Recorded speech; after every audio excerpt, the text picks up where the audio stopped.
A very good evening. Welcome to Swarajya Conversations. I'm your host Sharan. Today, I'm really privileged to be joined by Rashmi Samant, who is a human rights activist. Just about yesterday, there was another devastating news which broke out in Karnataka.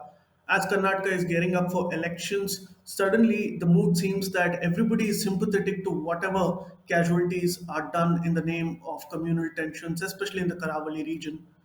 Now, President of Karnataka BJP Nalin Kumar Katil visited the victim's family yesterday and tried to express his condolences, and he was heckled by the local crowd that was gathered over there. And that just shows you the amount of resentment and the amount of sentiments that is going on in the area where this incident unfortunately occurred.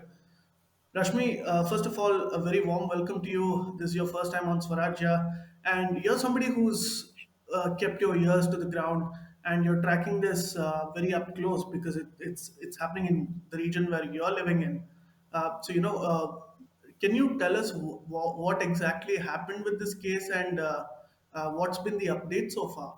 Sharan, firstly, thank you for having me. Uh, this is my home. This was where I was born. This was where I was raised, and where I live for the past, I think, better half of the last 2 decades. So I think I do understand fairly the situation here, the people here, and the sentiments. This is a place where coastal Karnataka keeps cropping up on in the news from time to time for incidents such as these.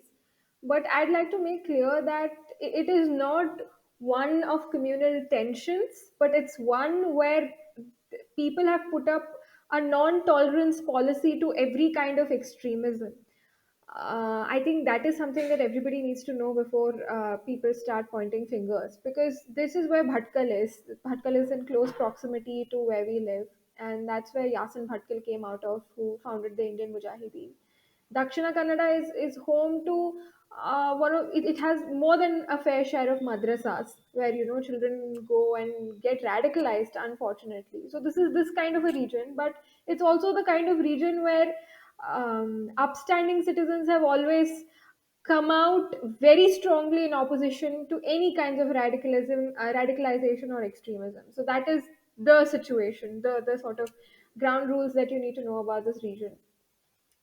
Political killings unfortunately have been happening, and I think currently it is something, it's crossed a limit, because I think we all know Harsha was killed very recently. A very young boy, a very young Hindu activist was killed 3 4 months ago, and now this is happening. So this is all happening in close succession, and after each incident, the very politicians who vouch to stand for the Hindus, who vouch to stand against extremism, who vouch to stand against this kind of terrorism, they come and they make their lofty speeches.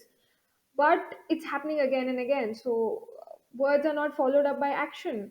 And I think people have just realized that they're being taken for a ride, that their loyalty, their faith, their belief is being taken for a ride. And, ground level karyakartas are paying the price for being loyal to the cause, for, having a non-tolerance policy to extremism, no matter what. I mean, Harsha got killed. That didn't stop anybody from, proponing an anti-extremist policy here. That didn't stop anybody from, being out there and voicing their opinions strongly. And I'm sure that this incident also will not stop anybody, because we are the kind of people, coastal Karnataka is kind of the place where you cannot terrorize anybody. The more Yeah. stronger you come at us, we are only going to oppose these things. We're not going to take this line down. So that is what has happened, and I think leadership here in Karnataka really needs to rethink its priorities and the way that it's been acting for the time that it's been in power. It hasn't been really great either when BJP was not in power. The Siddaramaiah government, it actually forgave court cases of the very people who have been proponing this kind of extremism. So many cases were dismissed under their regime. And also, I think one more thing that we need to recognize is that the Kerala border is very close. It's only 60 minutes to get to Kerala from here. Under an hour, you can be there. And the sort of surging PFI activities there have also been very alarming, and I think they can also be it can also be a contributing cause. It's here in the circles, it's been believed, there is no ample proof, but it is being believed by people that people crossed over the border to come and kill him, and it could be true, but I think we should all wait on police reports to kind of ascertain what was the real reason for this incident. But if such opinions are being made, then they are not baseless. There is some basis to believe that there is PFI infiltration. Also, you can see that the recent hijab protest, which happened very in the same district in Udupi, Dakshina Kannada, had a large had a large involvement of the student wing of the PFI. So all of them were very much involved in this. So you can clearly see that there's a lot of activity going on, but you don't see either the state or the center trying to ban PFI or have their leadership Right. questioned. So this is the situation, and I think by the end of the day, common people are actually unfortunately paying the price, and what you see is just a reaction to an indifferent leadership.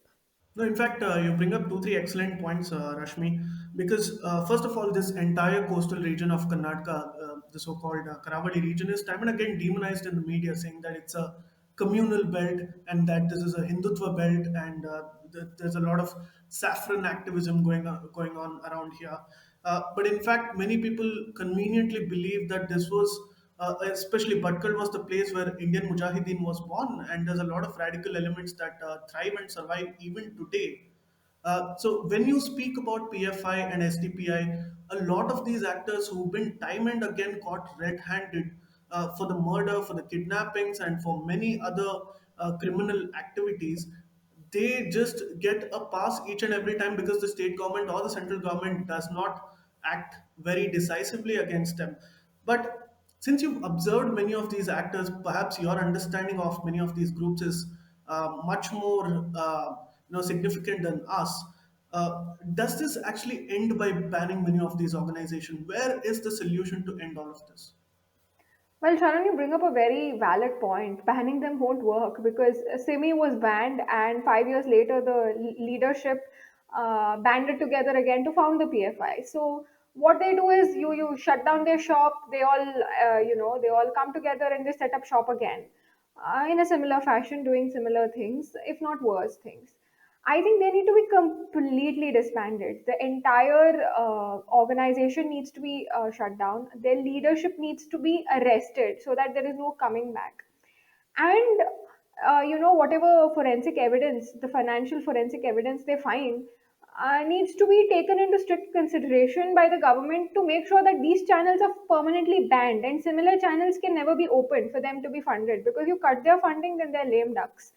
They're all able to do this because they have funding coming in from somewhere, or they've been able to gather the money for it from somewhere. So that is something that needs to be done. Their finances need to be cut. Their leadership needs to be permanently put behind the bars. They need to be they need to be prosecuted for what they've been doing. And then you need to disband the kind of outfit that they're at. If you just disband the outfit, it's not going to matter because they have the money and they have the people. They're just going to come up on another name.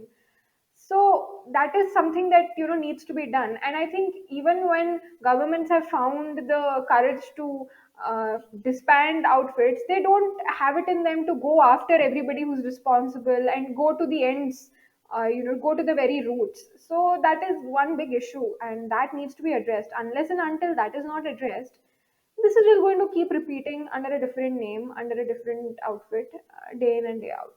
Do you think this is finally a watershed moment where the BJP and its allies realize that the Karyakartas and the common man will not tolerate any rising radicalism and they won't be taken for a ride?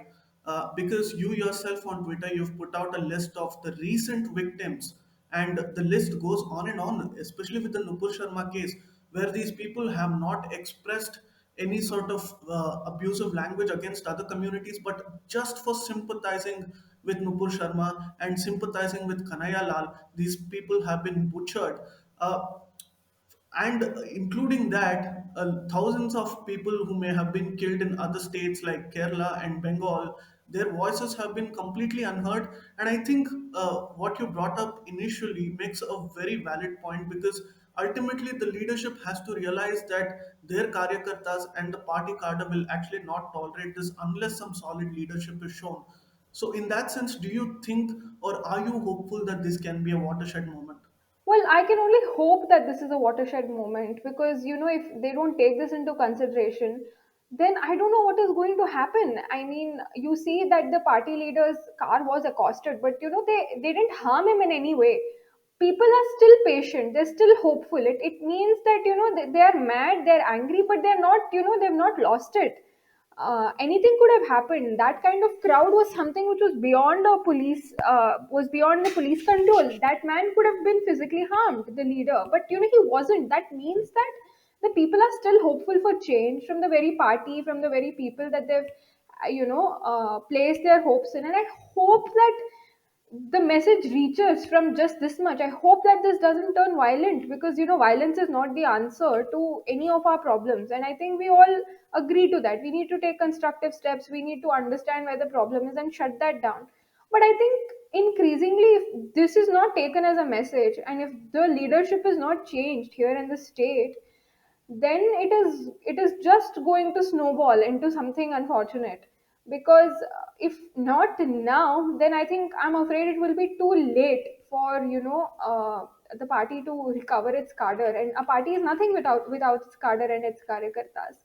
So if they get completely disenfranchised with the whole idea, then I think it's going to be tough times. In fact, are you disturbed because these kind of incidents have been happening not just in the so-called Islamic republics today, like Bangladesh, Pakistan, and Afghanistan, which again you have been voicing out for quite some time about, but within the so-called Hindu state, as the left alleges. Sharon, if I'm being completely honest, I think it can happen at any time here. And even in a place which is dominantly Hindu, it can happen. And it can happen anytime. It can happen to anybody. I know it can happen to me, it can happen to my neighbors. And I think it will happen at the time that we least expect it. So that uncertainty is what makes it worse, that we are all living under this constant threat, with the sword hanging on our necks. But that is how life is, and I think none of us would leave our homes. This is something actually a very interesting thing, because I do interact a lot with Kashmiri, with Bangladeshi activists, and there is one very prominent activist there who has a threat to life, a constant threat to life, and he doesn't live in a Hindu majority. I mean, that country is itself Hindu minority, and I keep telling him that you need to move to India because it's much safer here. You can get killed at any point of time there. But he keeps telling me that, Rashmi, this is my home. I would never leave my home. They can kill me, but I'm not going to leave my home. And I will never find that sense of belonging anywhere else. I think the same goes to the people here. And it is quite ironic that, the people I've been assuring that India is a safe place, I don't think so I can do it anymore, given how things have been going here.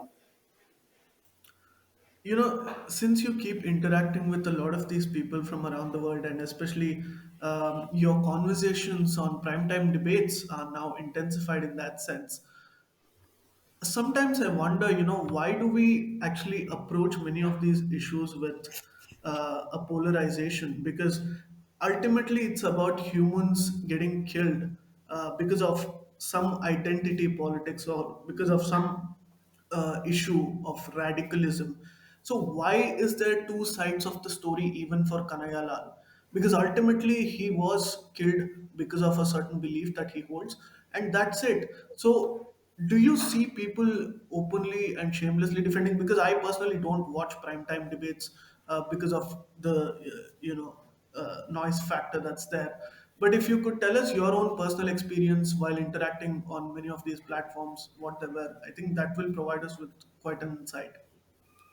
Well, my experience has been that people are unwilling to condemn the reason why it happens. They condemn the murder itself, but then they don't want to condemn the reason why it happens, or the mentality of the people who cause it. They like to call it as a one off incident or a one off thing, or completely downplay the sort of premise around it. And I think that is the problem. As long as you're not willing to acknowledge the fact that there is a deeper problem, then these things cannot be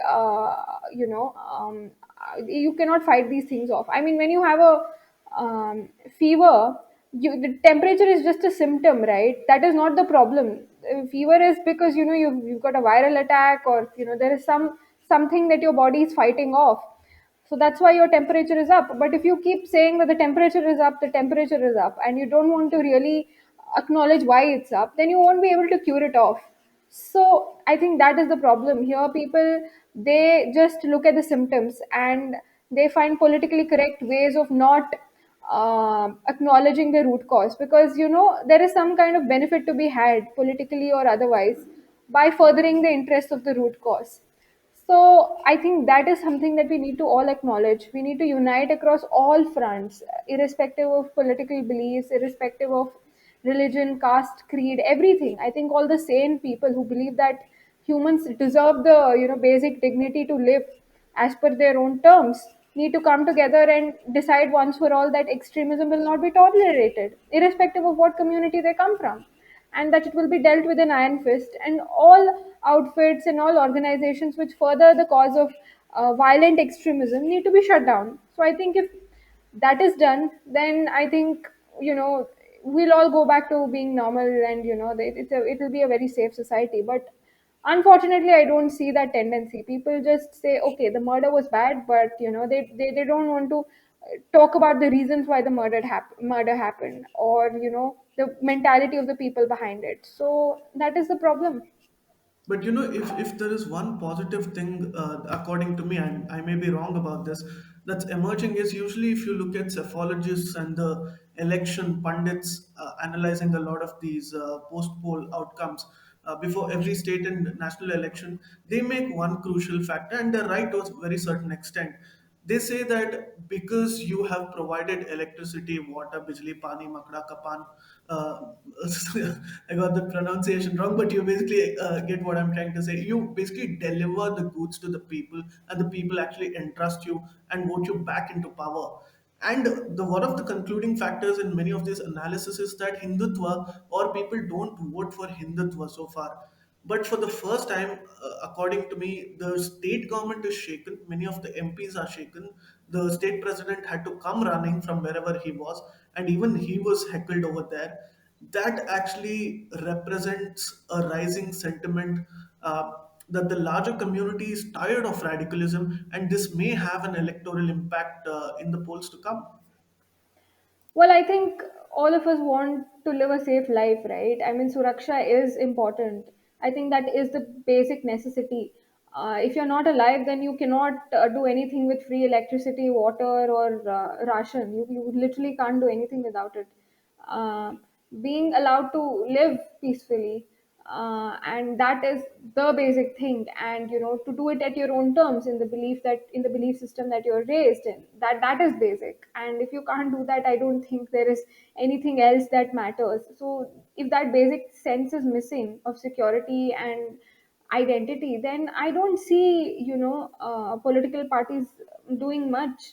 So I think I don't see anything positive, from a human rights perspective. I see that the life is lost. I mean, parents have lost a child, the spouse has lost their better half, the children have lost their parents. I mean, it's just a loss in our society, and our society has also lost an upstanding citizen. So, I mean, they won't come back irrespective of anything. There is nothing that can undo that. And I mean, if you lose a house, you can always think of building one, or buying one, about working hard. These things can be thought about, but life is one thing that once lost cannot be reversed. So I think it's a basic sense, and that is very deep rooted. And I don't think it will require a psephologist or an expert to know that if people don't have a sense of security, then there is no way that politicians can get their way. So yeah. Absolutely. And one more thing is that I've always felt it's an insult to the family of the victims when you just conveniently come there and you try to act sympathetic and write off a check for 5 or 10 lakh rupees. from the money that is borrowed again from the common people on the ground by the karyakartas. So I felt it was doing more of an insult than justice to the family of the martyred.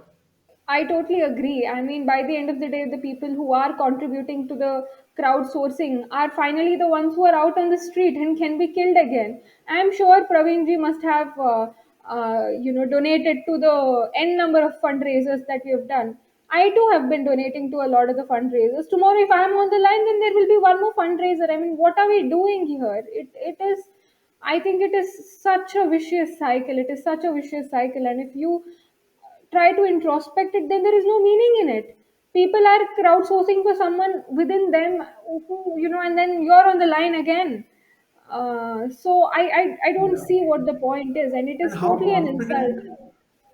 how confident are you, Rashmi, about the measures that have been announced by the Karnataka government? Because a lot of questions are being raised about that because suddenly an anti-terror squad was announced.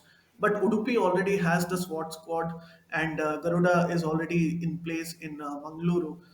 So essentially, do you think this could possibly be another hogwash by any government for that matter to just make sure that the public sentiment is brought down?